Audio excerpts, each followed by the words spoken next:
Hey, what's going on, everyone? Seth Miranda here for AdoramaTV, coming to you from the NYC store here at 42 West 18th Street, and with me is the Godox ML100Bi. This is a 120 watt LED light, which is great. It's nice and small and compact. See how flat it is, and it's bicolor. You get 2800 to 6500 on the Kelvin scale, which is a nice range from warm to cool.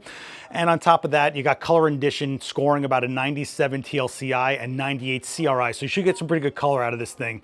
It is actually modifiable. So this is a G mount, which lets you use modifiers like this Godox ML100Bi softbox or any of the G mount accessories. But don't forget, you can also modify this to adapt to Bowen's mount, which is industry standard at this point. So if you have any favorite modifiers out there, you can kind of fix it on here and get the kind of look you want. But you also get this ML15 reflector on here to help control the light scatter, which is nice. And you might just like that to bounce into a whiteboard and scatter onto your subject for a nice diffused look. Whatever you want to do, you just have options here is what I'm basically trying to say. You got a quarter 20 on the bottom, so you're going to get the stand adapter, which also has an umbrella adapter on there, so you can just use an umbrella if you wanted to.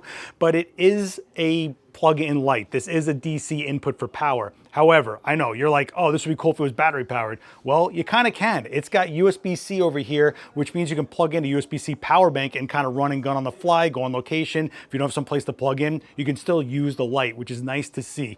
And don't forget, you also have the Godox app on your phone that you can control the switch, which is really nice. If you're someone like me that has to like self-film and the light's out of frame and you don't want to move where you're going, you can totally just take out your phone and start changing what you got to change right from the control inside your pocket. And if you're already in a Godox system, this is just another light you can throw up into a setup and still have your project setting inside the app ready to go. It's just another option for you. Either way, it's a nice, super portable light that'll let you do a lot with it and modify it to the way you want to make it look. So if you guys have any questions about like specific specs, check out the link down below for the whole data sheet down there. I'll do my best to answer your questions in the comments as always. Don't forget to like, share the video around, hit subscribe and the bell to get notified. We'll put more videos like this, and I'll see you next time. Hopefully in the store. Come by 42 West 18th Street if you're in New York. I'll see you guys later.